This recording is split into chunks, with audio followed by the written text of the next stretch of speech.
오늘 이제 새해 첫 주기 때문에 좀 어려운 주제를 좀 다루려고 합니다. 좀 본질적인 주제를 좀 다루려고 합니다. 여러분 좀 집중해서 여러분 잘 좀 따라와 주셨으면 좋겠습니다. 오늘 여러분들에게 전할 말씀의 주제는 주님의 뜻을 이루기 위해서는 십자가가 필요합니다. 그러니까 하나님께서는 영원한 계획을 가지고 계십니다. 하나님은 특별히 하나님의 택하신 백성, 하나님의 자녀들을 향해서 목적을 가지고 계십니다. 하나님의 목적은 우리 모두를 거룩하게 하고 영광스럽게 하며 흠이 없는 하나님의 아들들이 되게 하는 것입니다. 여러분들 에베소 1장 4절로 5절을 살펴보면 이러한 하나님의 계획을 분명하게 볼 수가 있습니다. 우리로 신자들로 하여금 하나님의 맏아들이신 그리스도의 형상을 담게 하는 것이 바로 하나님의 목적이에요. 그래서 하나님은 많은 아들들과 그리스도의 몸을 얻는 거예요. 보세요. 개인적으로 보면 많은 아들들을 얻는 겁니다. 유일한 아들이신 예수 그리스도를 통하여 많은 아들들을 얻는 것이 하나님의 목적입니다. 이건 이제 개인적인 입장에서 바라보는 거고, 단체적으로 보면 하나님은 그리스도의 몸을 얻기를 원하십니다. 이것이 바로 하나님의 뜻이에요. 하나님은 영원전부터 이것을 계획하셨습니다. 자, 여기 아들들이라고 그럴 때 어떤 아들들이에요? 하나님은 이 아들들이 어떤 아들들이 되기를 원하세요? 맏아들의 형상을 닮은 아들들. 아멘? 네. 예수 그리스도의 장성한 분량에 이른 아들들이 되기를 원하세요. 그리고 단체적으로는 그리스도의 몸을 얻기를 원하는데, 그냥 수많은 교회들이 아니라 어떤 교회를 얻기를 원하세요? 영광스러운 교회를 얻기를 원하세요. 맏아들의 형상을 닮은 아들들, 그리고 영광스러운 교회를 얻기를 원하십니다. 이것이 하나님의 갈망입니다. 하나님은 그럼 왜 이런 우리를 원하고 계실까요? 하늘에 계신 하나님의 뜻이 이 땅에서 이루어지려면 아들들이 필요하고 몸이 필요합니다. 더 나아가 다만 신분만 아들들인 자들이 아니라 그리스도의 장성한 분량에 이른 아들들이 필요하고, 신분으로만 그리스도의 몸인 교회가 아니라 하나님이 거하시는 영광스러운 교회가 필요합니다. 아까 우리가 외웠던 마태복음 5장 16절, 그죠? 우리가 빛이 되어서 우리의 선한 행위들로 다른 사람에게 하나님이 살아계신 것을 보게 함으로 하나님께 영광을 돌리려면, 여러분 아들은 아들인데 탕자 같은 아들이면 그 목적을 이루어 드릴 수가 있겠습니까? 불가능하죠. 교회는 교회인데 세상을 사랑하는 교회, 세상에 잠들어 있는 교회를 가지고 하나님의 영광을 나타내는 교회가 될 수 있겠습니까? 불가능하죠. 그렇죠? 제가 좀 더 우리를 향하신 하나님의 궁극적인 목적을 말씀드리기를 원하는 거예요. 이 목적을 성취하기 위해서 하나님이 하신 일이 뭐예요? 아버지 하나님께서는 창세절에 이러한 일들을 이루실 것을 계획하셨습니다. 그렇죠? 그리고 아들 하나님께서는 2000년 전에 이 땅에 오셔서 십자가를 지셨습니다. 십자가를 지실 때 그분은 많은 고난을 당하셨습니다. 죄 없는 그분이 몸이 찢기시고 창에 찔리셔서 온몸에 피와 물을 다 쏟으셨습니다. 시편 22편을 통해 우리는 그분이 얼마나 많은 고난을 당하셨는지를 볼 수가 있습니다. 나중에 여러분 집에 들어가서 시편 22편을 쭉 묵상해 보시면 예수님의 고난에 대한 예언이 등장합니다. 그분은 십자가에서 6시간 동안 하나님의 심판을 받으셨습니다. 하나님의 진노가 죄 없는 그분 위에 온전히 쏟아졌습니다. 죄 없는 분이 죄인을 위하여 십자가에서 그렇게 돌아가신 겁니다. 우리를 사랑하시는 구주께서는 우리를 대신하여 우리를 위해 십자가에서 죽으셨습니다. 죄 없는 하나님의 아들께서 십자가에 죽으신 거예요. 그래서 어떤 찬송가 작시자는 이렇게 노래하죠. 웬 말인가 날 위하여 주 돌아가셨나 이 벌레 같은 날 위에 큰 해 받으셨나. 그렇습니다. 우리와 같이 더러운 자들, 우리와 같이 벌레 같은 자들을 위하여 죄 없는 하나님의 아들께서 그 영광의 주께서 이 땅에 오셔서 그 모진 해를 받으셨습니다. 그런데 이 주님의 십자가는 다만 우리의 죄들만을 위한 것이 아닙니다. 거기에는 많은 것이 포함되어 있습니다. 그분의 십자가는 모든 것을 포함한 십자가입니다. 십자가를 통해서 하나님은 사람의 타락과 모든 부정적인 것들을 끝내셨습니다. 자, 십자가에서 예수님이 끝내신 것이 뭐예요? 첫째는 우리의 죄들입니다. 그분의 죽으심과 피 흘림을 통해서 이 땅에 사는 모든 인간들의 죄악들을 영원히 구속해 놓으셨습니다. 아멘? 그런데 죄들만 처리하신 게 아니라 예수님은 옛사람의 문제, 이따 오후에 한번 더 다룰 겁니다. 옛사람의 문제, 바로 자아의 문제를 끝내셨습니다. 그리고 율법의 문제도 처리하셨습니다. 여러분, 인간이 죄를 짓는 것, 그리고 우리 안에 그 지긋지긋한 자아가 있는 것, 그리고 죄 때문에 들어온 율법, 이 모든 것들은 타락으로 말미암아 들어온 겁니다. 그렇죠? 사람이 타락하지 않았다면 육신도 없고 옛사람도 없습니다. 율법도 필요 없습니다. 악한 세상도 없었을 것입니다. 그러나 타락으로 말미암아 이러한 모든 문제가 생겨났습니다. 이러한 모든 문제는 우리로 하여금 하나님의 목적을 이루지 못하게 합니다. 따라서 그분의 목적을 이루기 위해 그분은 이 부정적인 것들을 해결하셔야 했고, 그 해결의 방법이 바로 십자가였습니다. 하나님께서 그분의 영원한 목적을 이루기 위해 사용하신 지혜는 바로 십자가입니다. 하나님은 그리스도의 십자가를 통해서 인간의 타락을 해결하시고 하나님의 원래 목적 안으로 사람을 이끄시고 회복시키심으로 그분의 영원한 목적을 이루기를 원하고 계십니다. 그래서 여러분, 복음을 전할 때 단순히 저 사람 지옥 안 갔으면 좋겠다 이렇게만 생각하시면 안 돼. 한 사람을 하나님의 원래의 목적으로 회복시켜서 그 일에 동참하도록 이끄는 거예요. 그래서 이 일은 매우 하나님 앞에 놀라운 사역인 겁니다. 아멘? 그분은 우리가 지은 죄들을 십자가의 피로 씻으셨습니다. 우리의 죄들의 문제, 그분의 피로 완벽하게 해결하셨습니다. 그런데 여전히 구원받은 사람 안에도 단수의 죄가 있어요. 이건 여전히 우리 안에 옛사람 안에서 역사하고 있습니다. 그죠?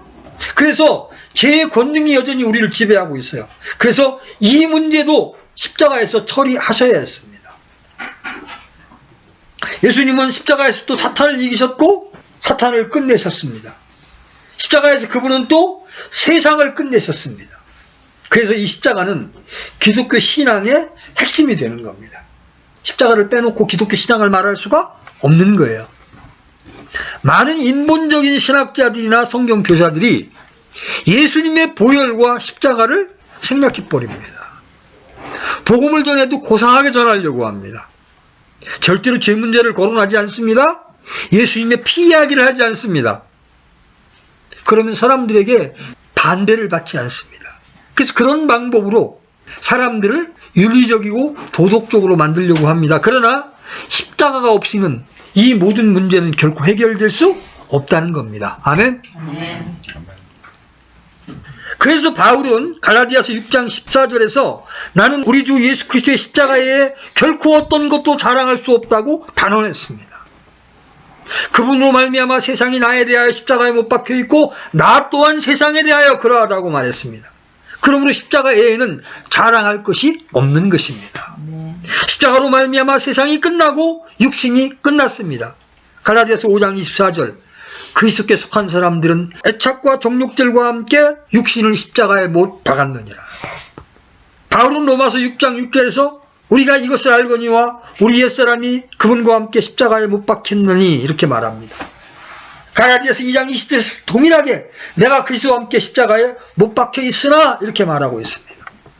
바울은 교회의 모든 실제적인 문제에 대한 해답으로도 십자가를 제시합니다.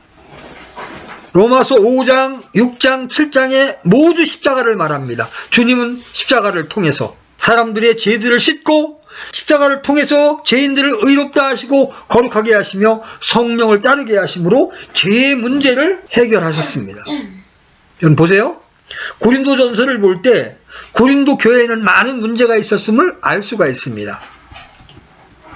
고린도 신자들은 천연적인 지혜를 사용했습니다. 서로 분열되었고 송사가 있었고 심지어 음행이 있었습니다.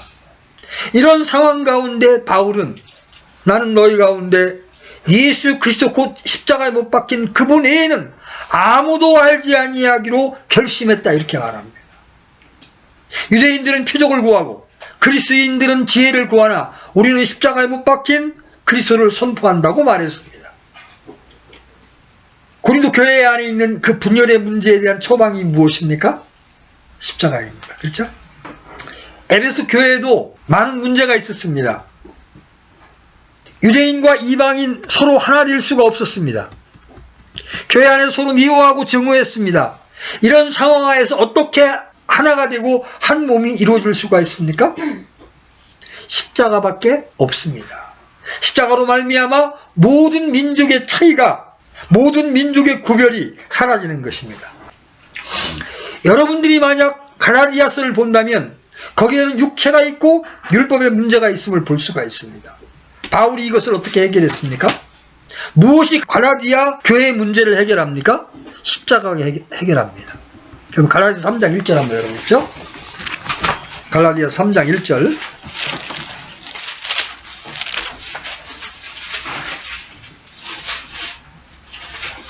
같이 읽겠습니다. 시작. 오 어리석도다 갈라디아 사람들아, 예수 그리스도께서 십자가에 못 박히신 것이 너희 가운데 너희 눈앞에 분명하게 지시되었거늘 누가 너희를 깨어 너희가 진리에 순종하지 못하게 하더냐. 갈라디아 교회 안에는 다른 복음이 들어왔습니다. 예수님의 구속 사역에 우리가 할 일을 받아야 되고 율법을 지켜야 되고 날과 달과 절기를 지켜야 된다는 잘못된 가르침이 들어왔습니다. 그때 바울은 내가 전한 복음 이외에 다른 복음을 전하는 자는 저주를 받을지어다. 여러분 고린도전서 13장을 썼던 그 사랑의 사도가 다른 복음을 전하는 자들에게 저주를 선포합니다. 왜 그렇습니까? 십자가 외에는 우리를 구원할 그 어떤 것도 없다는 것을 단호하게 선포한 것입니다. 여러분 골로새 교회는 어때요? 그 교회에도 많은 문제가 있었습니다. 특히 철학과 과학이라고 일컬어지는 거짓된 것이 들어왔습니다. 그리고 천사 숭배와 금욕주의 등이 있었습니다. 이것을 어떻게 해결할 수 있습니까? 그리스도의 십자가로 말미암아서입니다. 하나님은 그리스도의 십자가와 그리스도의 죽음으로 말미암아 모든 문제를 해결하십니다. 하나님은 신약에서 어떻게 그분의 영원한 뜻을 이루어 그리스도의 몸을 얻으십니까? 십자가를 통해서입니다. 여러분 십자가를 통하지 않고는 하나님의 뜻을 이룰 수가 없습니다. 그러므로 오늘날 하나님의 자녀들은 십자가를 알아야 하고 십자가를 사랑해야 하고 십자가의 길을 실제로 가야 합니다. 주 예수님은 2000년 전에 단번에 십자가에서 모든 것을 처리하셨지만 우리 편에서 한 가지 적용해야 할 것이 있습니다. 우리가 회개하고 주님을 믿었을 때 죄들의 용서함을 받기 때문에 죄들의 문제가 해결됩니다. 그렇죠? 그 다음에 죄의 권능에서 해방되는 것은 그리스도와 함께 죽은 것을 믿을 때입니다. 우리가 그리스도와 함께 죽은 것을 알 때 우리는 죄에서 해방됩니다. 주님이 십자가에서 해결하셨지만 내가 그것을 체험하는 것은 내가 그것을 믿고 받아들일 때입니다. 이제 논점을 우리 자신에게 한번 돌려보겠습니다. 우리는 하나님의 은혜로 구원을 받았습니다. 그렇죠? 그리고 하나님은 구원받은 우리에게 요구하시는 것이 있습니다. 바로 주님을 사랑하고 주님을 절대적으로 따르는 십자가의 길을 가라는 것입니다. 우리를 향한 주님의 요구사항을 제가 성경 몇 구절을 통해서 보여드리겠습니다. 주님의 갈망과 우리의 실존 사이의 간격을 이 시간 여러분이 잘 비교해 보시기를 바랍니다. 첫 번째, 주님이 우리에게 요구하시는 게 뭐냐면 예수 그리스도에 대한 절대적인 사랑입니다. 누가복음 14장 26절 열어보십시오. 누가복음 14장 26절. 찾으셨으면 다시 읽습니다. 시작. 어떤 사람이 내게 오면서 자기 아버지나 어머니나 아내나 자녀나 형제나 자매나 참으로 자기 생명도 미워하지 아니하면 능히 내 제자가 되지 못하고. 여러분, 이 말씀은 우리의 친족들에게 적의나 악의를 품으라는 뜻이 아니고 다만 그리스도에 대한 우리의 사랑이 이처럼 커서 다른 모든 사랑은 그것과 비교하면 미움으로 보인다는 뜻이에요. 사실상 이 구절에서 가장 어려운 말씀은 자기 생명도 미워하고라는 말씀이에요. 자기 사랑은 제자의 생활에서 가장 끈질기게 장애물이 되는 것 가운데 하나입니다. 주님을 위해서 자기 목숨을 내어놓을 때 비로소 우리는 주님께서 원하시는 자리에 들어갈 수가 있다는 거예요. 오늘날 얼마나 자기 생명을 소중하게 여기는지 몰라요. 자기 감정을 소중하게 여기는지 몰라요. 자기 체면을 소중하게 여기는지 몰라요. 주님 앞에 이 모든 것들을 배설물로 내어놓을 수 있을 때 우리는 주님이 원하시는 자리에 갈 수가 있는 겁니다. 자, 두 번째, 주님이 우리를 향하여 기대하고 계시는 게 있어요. 그거는 그리스도에 속한 모든 사람에 대한 사랑입니다. 그리스도께 속한 모든 사람에 대한 사랑. 위의 것이 하나님에 대한 사랑이라면 이 두 번째는 지체들에 대한 사랑입니다. 자, 요한복음 13장 35절. 우리를 향한 하나님의 갈망을 지금 보고 있습니다. 요한복음 13장 35절. 같이 읽겠습니다. 시작. 너희가 서로 사랑하면 이로써 모든 사람이 너희가 내 제자인 줄 알리라. 너희가 서로 사랑하면 얼마나 아름다운 말입니까? 이것은 허다한 허물을 덮어주는 사랑입니다. 그렇죠? 지난주에 우리 자매님이 체리티라고 보여주었던 그 사랑이에요. 그것은 오래 참으며 친절히 대해주는 사랑입니다. 그것은 자기를 자랑하지 아니하며 교만해하지 않는 사랑입니다. 그것은 무례행치 아니하며 자기 이익을 구하지 않고 쉽게 분을 내지 아니하고 악한 것을 생각하지 아니합니다. 그것은 모든 것을 참으며 모든 것을 바라며 모든 것을 견딥니다. 이와 같은 사랑이 있을 때에 세상 사람들이 우리를 보고 아, 저들은 예수님의 제자들이야. 저들은 참다운 크리스천이야. 이렇게 말할 수 있다는 것입니다. 이와 같은 사랑이 없이는 제자의 생활을 할 수가 없습니다. 우리가 교회 안에서 십자가를 강조하고 형제 사랑을 강조하면 강조할수록 마귀는 끊임없이 우리 사이에 분열을 조장합니다. 그래서 우리가 늘 깨어 있어야 합니다. 자, 세 번째, 주님께서 우리를 향하여 가지고 계신 갈망이 뭐냐면 망설임 없이 전진하는 생활입니다. 우리 누가복음 9장 62절 한번 열어보십시오. 누가복음 9장 62절 같이 읽습니다. 시작. 예수님께서 그에게 이르시되 손에 전기를 잡고 뒤를 돌아보는 자는 하나님의 왕국에 합당하지 아니하니라 하시니라. 네. 예수님께서 제자들에게 그렇게 말씀하시죠. 손에 쟁기를 잡고 뒤를 돌아보는 자는 하나님의 왕국에 합당하지 아니하니라. 참된 제자의 생활에는 주님의 말씀에 꾸준히 거하는 것이 있어야 합니다. 출발을 잘하는 것도 중요합니다. 근데 끝까지 그 길을 가는 게 중요합니다. 우리는 중간중간 얼마나 뒤를 돌아보는지 몰라요. 내가 지금 미친 짓 하고 있는 거 아니야? 그죠? 여러분, 제정신으로는 헌신 못합니다. 성령에 취해야 그 길을 갈 수 있는데 중간에 정신이 뻗뜩 들고서 내가 지금 뭐 하는 짓이지 하고 남들은 세상을 즐기기도 하는데 내가 지금 뭐 하는 거지? 여러분, 그러면 이 하나님의 왕국에 합당하지 않는 거예요. 여러분, 잠시 잠깐 열심을 내는 건 쉬운 겁니다. 그렇죠? 얼마든지 할 수 있어요. 근데 하나님은 우리가 끝까지 그 길을 가기를 원하십니다. 진실성의 시금석은 어려움과 고난 가운데 끝까지 견디는 것입니다. 바울과 바나바가 마가 때문에 싸우게 된 게 뭐예요? 마가는 중간에 힘들다고 도망가 버렸습니다. 그죠? 대만은 어때요? 핍박이 몰아치니까 바울을 버리고 세상으로 도망갑니다. 끝까지 가지를 못합니다. 일시적인 순종은 합당하지 않습니다. 그리스도께서는 꾸준하고 묵묵히 순종하는 마음으로 따라오는 자들을 원하십니다. 제 교회 생활에 의하면 너무나 많은 형제자매들이 중간에 실패합니다.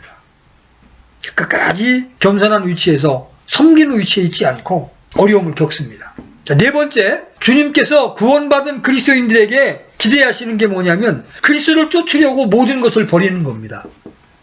모든 것을 버리는 거예요. 여러분 누가복음 14장 33절 보십시오.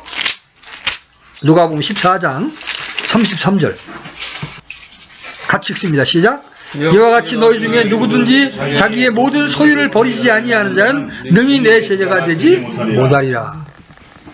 이 말씀은 아마 그리스도께서 참 제자가 되는 길에 대해서 말씀하신 것 가운데 가장 달갑지 않은 말씀이고 그런 까닭에 성경 말씀 가운데 제일 인기가 없는 구절로 생각될 수 있습니다. 모든 소유를 버린다는 것은 무엇을 뜻하는 것일까요? 그 말씀은 생활에 절대적으로 필요하지 않은 것은 복음 전파에 쓰여질 수 있도록 또 다른 사람들을 돕는 일에 쓰여질 수 있도록 물질의 소유를 포기함을 뜻합니다. 여러분 마음에 정한 대로 여러분의 소득 가운데 일부를 주님 앞에 드리는 훈련을 하셔야 합니다. 아멘. 여기로부터 자유롭지 못하게 되면요 모든 일에 매입니다. 우리는 얼마든지 핑계거리를 찾을 수 있죠. 뭐 애들 때문에 아내 때문에 여러 가지 핑계를 댈 수 있지만 우리가 우리를 건강하게 하시고 우리에게 소득이 있게 하시는 것이 하나님을 믿고 하나님의 주권 아래 주님이 공급하시는 것을 따라 살겠다고 딱 마음 먹는 순간 우리는 이런 물질로부터 자유함을 얻을 수가 있는 겁니다. 우리가 지금까지 우리를 향한 하나님의 갈망을 이렇게 네 가지를 큰 걸 살펴봤습니다. 이 말씀들 앞에 우리는 부끄럽기 짝이 없습니다. 그렇죠? 그러나 하나님의 진리가 우리의 연약함과 실수 때문에 유무되거나 은폐될 수가 없기에 우리는 지난날의 실수를 고백하고 그리스도께서 우리에게 요구하시는 바에 용감히 나서야 합니다. 그리고 이제부터 영광스러운 우리 주님의 제자가 되겠다고 결단해야 합니다. 아멘? 아멘. 우리가 이런 말씀을 그냥 읽거나 들을 때는 참으로 멋있는 말씀이다. 아멘 할 수 있습니다. 그죠? 근데 실제 이런 삶이 사라집니까? 잘 안 되죠. 그렇죠? 왜 그럴까요? 이제 우리의 문제로 돌아가 보십시다. 그것은 우리의 옛사람이 아직 십자가에서 처리되지 않았기 때문입니다. 신분은 그리스도 안으로 옮겨왔지만 여전히 아담 안의 본성으로 살고 있기 때문에 그렇습니다. 우리가 이것을 정확히 알 때 십자가의 능력을 경험하게 됩니다. 십자가의 능력을 회복하기 위하여 우리 자신을 아는 것과 동시에 또 하나 깨달아야 할 것이 있습니다. 그것은 이 자아가 십자가에서 어떻게 처리되었는가 하는 거예요. 먼저 우리는 이 옛사람의 기원과 특징을 이해할 필요가 있습니다. 이 옛사람의 출처, 그 특징은 무엇입니까? 성경은 우리 옛사람이 십자가에서 이미 처리되었다고 말합니다. 그러면 이 처리된 옛사람은 무엇입니까? 그리고 이 옛사람의 특징은 무엇입니까? 이것을 아는 일은 매우 중요합니다. 왜냐하면 우리가 육체 가운데 있고 옛사람의 영향력이 여전히 역사한다면 우리가 그것의 특징을 더 잘 이해할 때 능히 그것을 이길 수 있기 때문에 그렇습니다. 오늘날 우리가 그것의 범위와 특징을 모르기 때문에 우리는 여전히 그것의 영향력 아래서 자유하지 못하고 있는 겁니다. 그렇다면 하나님과 원수된 이 옛사람의 근원은 무엇입니까? 언제부터 옛사람이 시작되었습니까? 언제부터 인류에게 나타나기 시작했습니까? 그것은 바로 에덴의 반역입니다. 아담과 이브의 반역이 하나님을 향해서만 살았던 인간에게 하나님에 대하여 죽고 죄에 대하여 살게 만든 겁니다. 그때부터 인류는 하나님으로부터 멀어지게 된 겁니다. 그리고 죄의 종노릇하며 육신 안에서 살게 된 겁니다. 사탄이 에덴 동산의 뱀의 모습으로 나타났습니다. 하나님의 형상으로 창조된 인간을 속이기 시작합니다. 선악을 알게 하는 나무의 열매를 따먹는 것이 죽는 일이 아니라고 속이고 있습니다. 반드시 죽지는 아니하리라. 여기서 우리는 영적으로 중요한 원리를 배우게 됩니다. 사탄은 거짓말쟁이라는 거예요. 이브의 손을 이끌어 선악과를 따먹게 하지 않았습니다. 거짓말을 하나 탁 던진 겁니다. 그리고 이브는 그걸 받아들인 겁니다. 영적 전쟁의 많은 부분은 우리의 생각 안에서 이루어집니다. 내가 어떤 생각을 받아들이냐에 따라서 우리는 승리할 수도 있고 실패하는 삶을 살 수도 있습니다. 이분은 어떠했습니까? 그녀는 속임수를 받아들였습니다. 이런 타락이 왜 문제가 됩니까? 자, 보세요. 하나님은 창조주시고 인간은 피조물입니다. 하나님께서는 인간이 하나님께서 공급하시는 능력으로 살도록 창조하셨습니다. 그렇죠? 그래서 에덴 동산을 만드셔서 동산으로 이끌어 들이셨습니다. 창세기 2장 15절, 주 하나님께서 남자를 데려다가 에덴의 동산에 두시고 그것을 가꾸고 지키게 하셨더라. 거기에는요, 창조주가 공급하는 모든 풍요가 있었습니다. 하나님께서 그들에게 풍요를 누리도록 하신 겁니다. 그러나 인간은 피조물이기를 거부했습니다. 창조주의 주권 아래 있기를 거부한 것입니다. 하나님은 인간을 창조하시되 로봇처럼 창조하지 않으셨습니다. 자유의지를 주신 겁니다. 그 의지를 가지고 하나님의 하나님 되심을 인정하고 하나님께 영광 돌리는 그 삶을 살기를 원하셨습니다. 그래서 에덴 동산에 선악을 알게 하는 나무를 두신 거예요. 그런데 마귀는 우리를 미혹한 겁니다. 이 선악을 알게 하는 나무는 하나님의 주권을 나타내는 거예요. 선악과를 따지 않는 것은 하나님 되심을 인정하는 것이고 자신이 피조물임을 인정하는 행위였습니다. 그런데 그 선악과를 따먹은 거예요. 그것은 우리가 생각하는 것처럼 작은 행위가 아니었습니다. 곧 하나님의 주권을 거부하고 스스로 높아지겠다는 거예요. 그 결과가 뭐예요? 주목해 보세요. 아담이 선악과를 따먹음으로 우리 안에 온 결과가 뭐예요? 철저한 결핍이 시작된 겁니다. 에덴 동산에서 쫓겨났습니다. 더 이상 풍요를 누릴 수 없게 되었습니다. 창조주의 온전한 공급이 중단되었습니다. 그 결과 그때부터 자기의 내적인 자원으로 살게 됩니다. 그러다가 그 자원이 끝나면 죽게 됩니다. 점점 모든 삶의 영역에서 결핍이 나타나기 시작했습니다. 보세요. 주님께서는 우리를 모든 풍요 가운데 이끄셨는데 하나님 앞에 범죄하게 되면서 풍요의 결핍인 빈곤이 나타났습니다. 건강의 결핍인 질병이 나타났습니다. 사랑의 결핍인 미움이 나타났습니다. 형이 동생을 죽이는 일이 나타나죠? 그것도 예배를 드린 다음에. 시기, 질투 같은 부정적인 감정에 붙들리기 시작했습니다. 그리고 마침내 생명의 결핍인 사망이 찾아왔습니다. 이것은 그들이 하나님에 대하여 죽어있기 때문에 그렇습니다. 그러면서도 그들은 하나님을 찾지 않습니다. 왜냐하면 그 중심에 자기가 스스로 주인 노릇하려는 마음이 있기 때문에 그렇습니다. 이러한 인간의 본성은 누가복음 15장의 탕자의 비유에서도 발견할 수가 있죠.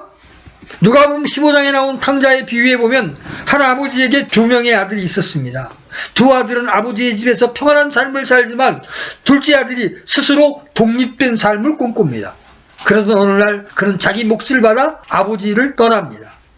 그러나 그는 모든 재산을 탕진하고 비참한 자리에 떨어지고 맙니다. 그는 돼지 치는 자의 집에 취직을 합니다. 돼지가 먹는 곡식 껍질로 줄인 배를 채우고자 하지만 그것마저도 여의치가 않습니다. 이렇게 인간은 하나님 없는 삶, 스스로 주인 되는 삶을 살려고 꿈을 꿉니다. 그러나 하나님을 떠나는 순간 결핍에 이르게 되는 것입니다. 아버지를 떠나면 더 멋진 인생을 살 수 있다고 생각했지만 둘째 아들은 주인 배를 움켜줘야 하는 그런 위치에 떨어지고 만 것입니다. 이것이 바로 옛사람의 특징입니다. 이것은 모든 인류에게 계속해서 심각한 영향을 미치고 있는 바로 우리의 옛 본성이에요. 여러분, 이런 인간의 자기 중심성, 이거 어디서 시작됐어요? 사탄으로부터 시작된 겁니다. 이사야 14장 12절로 15절 한번 열어보십시오. 이사야서 14장 12절로 15절. 자, 있었으면 같이 읽어보겠습니다. 시작.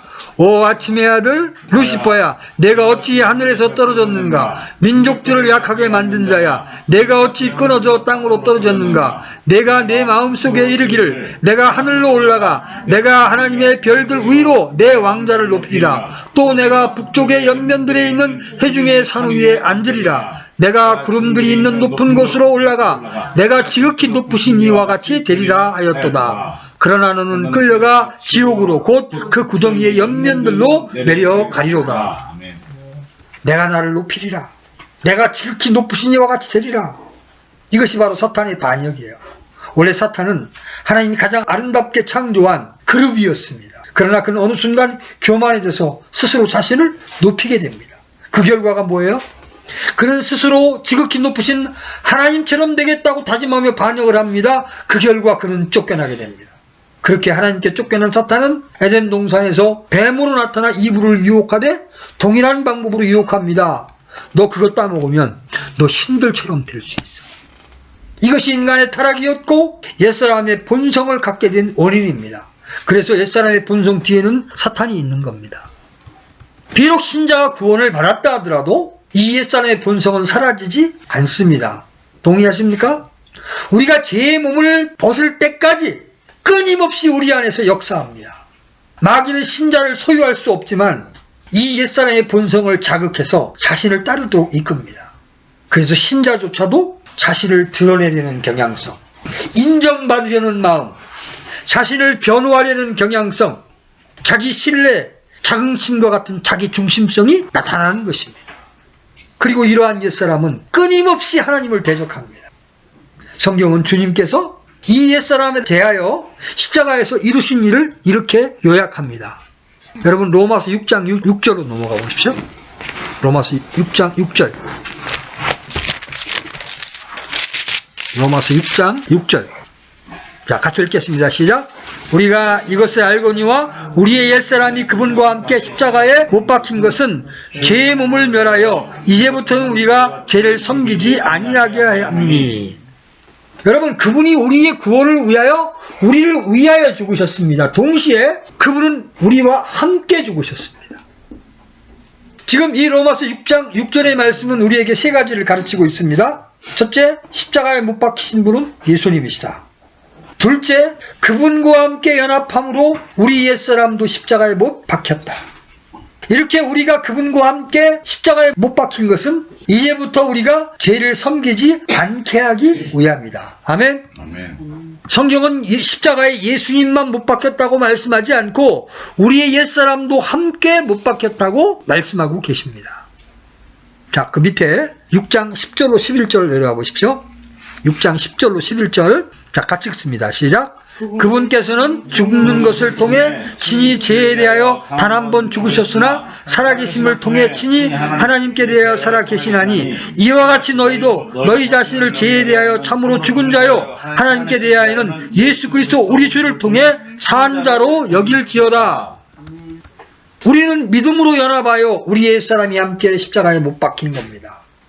그 결과 우리는 죄에 대하여 죽은 자요 예수 그리스도 안에서 하나님께 대하여 산 자가 된 거예요. 이것이 십자가에서 이루신 놀라운 진리입니다. 이 진리를 우리가 바로 할 때 우리 삶에 놀라운 승리가 있는 거예요. 아멘. 우리가 읽은 이 로마서 6장 10절로 11절에서 두 가지 질문을 하고 그 질문에 대한 대답을 해보겠습니다. 첫 번째 질문, 우리는 죽은 자인가? 진짜 죽었나? 어떤 사람들은 이 구절을 대하면서 혼란스러워합니다. 우리 아직 안 죽었는데 여전히 우리는 죄를 범하고 있지 않은가? 그게 사실이죠?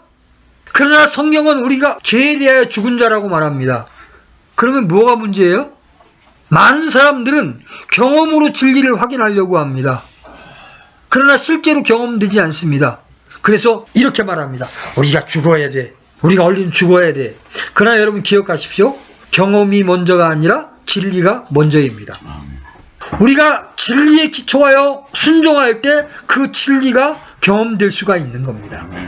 오늘날 많은 사람들은 진리를 지식으로 동의하고는 그것이 경험되기만을 기다리고 있습니다.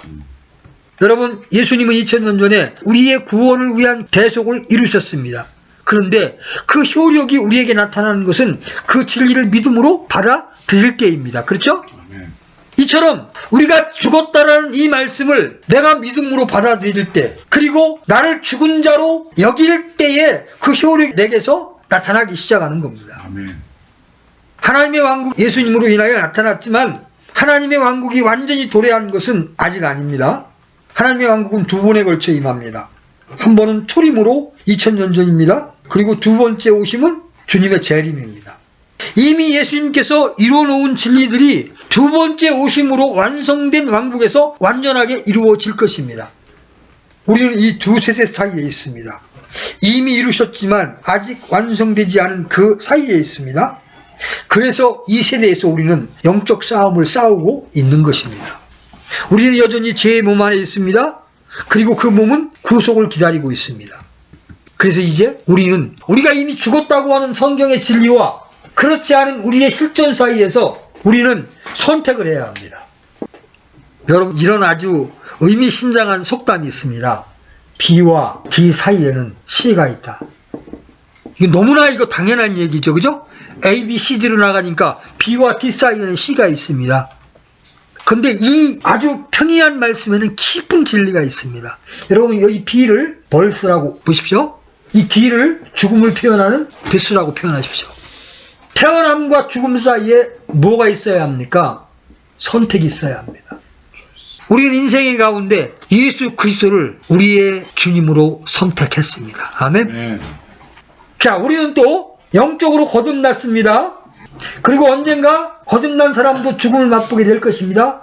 신앙해가면서 우리는 끊임없이 선택을 해야 합니다. 그렇죠? 성령을 선택할 것인가? 육신을 선택할 것인가? 이 선택이 우리의 영혼을 좌우합니다.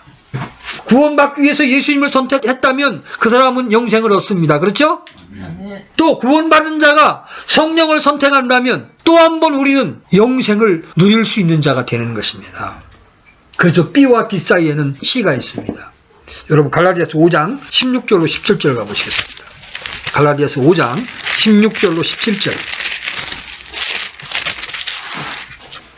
같이 읽습니다. 시작. 그런즉 내가 이것을 말하노니 곧 성령 안에서 걸으라. 그리하면 너희가 육신의 욕심을 이루지 아니하리라. 육신은 성령을 대적하여 욕심을 부리고 성령은 육신을 대적하나니 이 둘이 서로 반대가 되므로 너희가 원하는 것들을 너희가 능히 하지 못하느니라. 우리 주원이가 윷놀이에 섰을 때 승리를 내는 거는 뭘 따라가는 거예요? 육신을 따라가는 거예요. 근데 저도 웃으면서 승리한 사람을 축하할 수 있는 것은 뭘 따라가는 거예요? 성령을 따라가는 거예요. 이 둘이 우리 안에서 끊임없이 싸울 때 우리의 자발적인 의지가 성령을 선택해야 한다는 겁니다. 아멘. 이 말씀들은 우리가 우리의 의지를 들여서 계속해서 선택을 해야 된다고 말하고 있습니다. 우리 이 땅에서 끊임없이 선택을 해야 합니다. 이 선택은 진리로 인도하시는 성령님께 반응하는 거예요. 아멘. 그렇게 될 때 우리 안에서 육신의 욕심을 이루지 않을 수가 있는 겁니다. 우리 옛사람은 죽었습니다. 그러나 여전히 마귀는 이 옛사람을 자극해서 우리로 하여금 죄를 짓게 만듭니다. 여전히 우리 안은 옛사람의 영향력이 있습니다. 그래서 그 옛사람이 우리를 죄로 인도합니다. 그러나 우리가 이 옛사람을 매일 매순간 죽은 자로 인정하고 성령님께 반응할 때 우리는 놀라운 승리를 거둘 수가 있는 것입니다. 아멘. 아멘. 아멘. 자, 로마서 6장 12절로 13절 가보십시오. 이 선택을 통하여 우리가 이제 다시 하나님께 우리의 의지를 드려야 합니다. 6장 12절로 13절 12절로 13절 같이 읽습니다. 시작. 그러므로 너희는 죄가 너희 죽을 몸 안에 군림하지 못하게 하여 몸의 정욕 안에서 죄에게 순종하지 말고 또한 너희의 지체를 불의의 도구로 죄에게 내주지 말며 오직 너희 자신을 죽은 자로 살아난 자로서 하나님께 드리고 너희의 지체를 의의 도구로 하나님께 드리라. 여기 계속해서 동사가 명령형으로 나타나고 있습니다. 드리라. 순종하지 말라. 이것은 우리가 해야 할 부분이 있음을 가르치고 있는 것입니다. 우리가 믿고 나아갈 때 효력이 발생하기 때문입니다. 이 부분에서 많은 사람들이 혼란을 겪고 있기 때문에 십자가의 능력을 실제로 누리지를 못하는 겁니다. 우리는 죄에 대하여 죽은 자요 하나님께 대해서 산 자입니다. 죄가 우리를 주관하지 못합니다. 하나님께서 우리를 도우시며 그 능력으로 함께 하십니다. 십자가의 능력은 죄를 이기는 능력입니다. 세상을 이기는 능력입니다. 영적 전쟁에서 놀라운 승리로 인도합니다. 우리가 매 순간 이 사실에 기초하여 진리에 동의할 때 놀라운 승리를 얻게 되는 것입니다. 이것이 바로 우리가 이 땅에서 적극적으로 믿음으로 살아야 하는 이유입니다. 그런데 여기에는 성령님의 도우심이 절대로 필요합니다. 부패한 자신의 옛사람을 보는 것과 그런 옛사람이 십자가에 이미 못 박혀 있음을 보는 것은 인간의 이성으로는 불가능합니다. 오늘날 이 십자가를 안다고 말하는 사람이나 단체에서조차 그 실제의 능력이 나타나지 않는 이유가 무엇이냐 하면 먼저 깨달은 형제들의 인식에 지적으로 동의할 뿐 성령의 도우심을 통해 친히 자신의 실존을 보지 못했기 때문에 그렇습니다.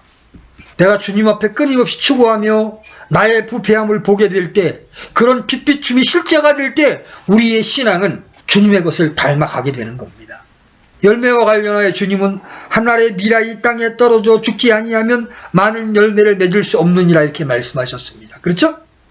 여러분, 우리는 어떤 자매의 간증을 기억합니다. 그 자매가 자기를 부인함으로, 자기를 십자가에 넘기움으로 가정을 지켰습니다. 그 자매가 자기의 옛사람을 부인함으로 남편을 복음 앞에 세울 수가 있었습니다. 주님은 우리에게 날마다 자기 십자가를 지고 나를 따르라고 말씀하셨습니다. 여러분, 하나님께서 여러분에게 십자가를 주지 않을까 염려할 필요 없어요. 날마다 자기 십자가를 지고 따르는 얘기는 날마다 져야 될 십자가가 있다는 겁니다. 그렇죠? 여러분이 서운해하거나 여러분을 성질나게 하는 모든 것이 바로 여러분이 적용해야 할 십자가입니다. 여러분을 유혹하는 모든 세상의 모습이 바로 여러분이 적용해야 할 십자가입니다. 우리는 교회사 가운데 십자가를 지고 주님을 따른 참된 제자들의 간증을 들을 때 감동합니다. 그러나 그런 제자가 되려고 하지는 않습니다.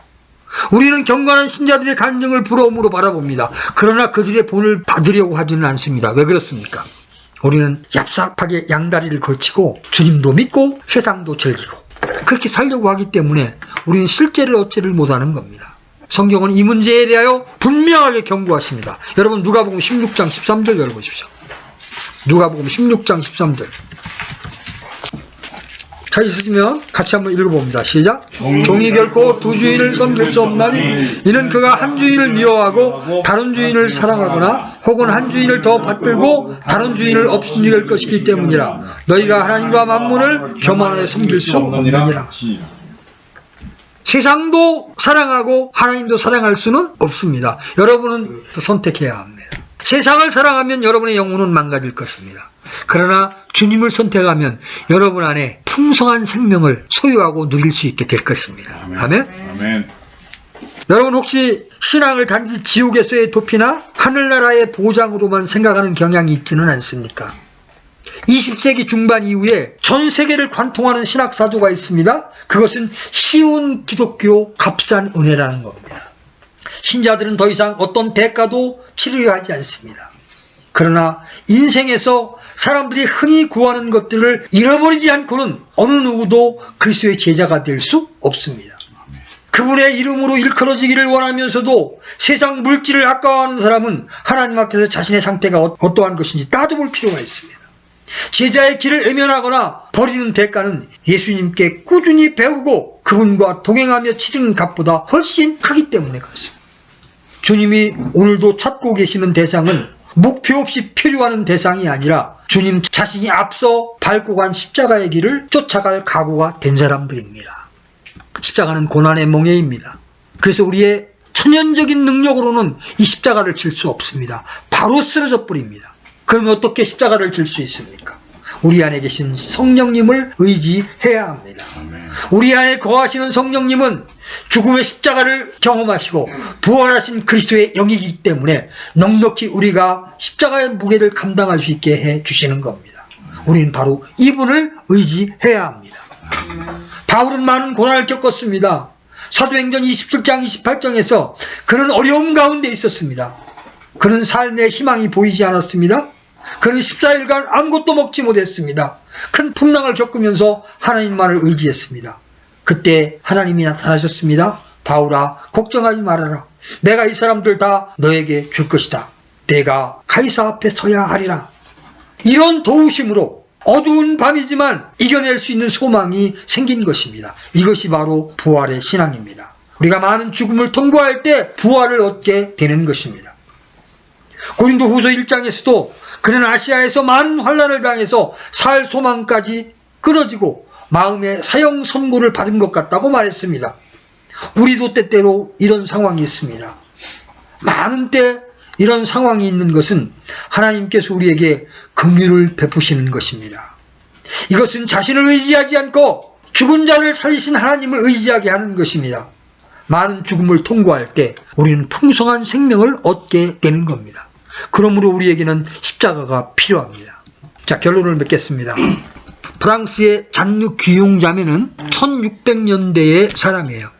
그녀는 많은 십자가를 체험했습니다. 그녀는 불과 2, 3년 사이에 많은 것들을 처리하고 주 안에 귀한 자매가 되었습니다. 하나님은 우리에게 십자가를 주십니다. 하나님 우리에게 십자가를 주십니다. 그리고 십자가는 우리에게 하나님을 줍니다. 이것을 체험한 귀용자매는 이렇게 고백합니다. 저는 십자가에 입맞추기를 원합니다. 왜냐하면 십자가는 나에게 하나님을 더욱더 많이 주기 때문입니다. 우리가 이런 십자가를 알고 십자가의 길을 갈 때 하나님의 영원한 목적을 이룰 수가 있습니다. 십자가는 우리에게 가장 귀한 것을 줍니다. 오직 십자가를 통해서만 천연적인 본성을 거절하고 그리스도의 형상을 닮아갈 수가 있습니다. 그리고 하나님이 기뻐하시는 영광스러운 교회를 건축해 나아갈 수가 있습니다. 여기 모인 우리 모두가 주님의 은혜를 입어서 이 십자가의 길을 신실하게 달려갈 수 있게 되기를 바랍니다. 아멘. 기도합시다. 하나님 아버지, 오늘 첫 주의 시작에 하나님의 갈망을 이 시간 말씀을 통해 살펴보았습니다.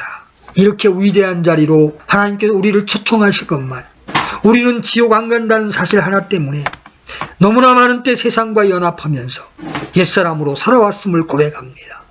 하나님, 이런 우리를 용서해 주시옵소서. 이제 새롭게 저희들에게 허락하신 한 해는 이 옛사람을 따라 살지 아니하고 우리 안에 계신 주님을 따라 성령을 쫓는 삶을 살겠습니다. 그래서 우리가 그리스도의 장성한 분량에 이르고 영광스러운 교회를 이루는 일에 우리가 힘을 쓰겠습니다. 성령님 도와주시옵소서. 예수님의 이름으로 기도드렸습니다. 아멘.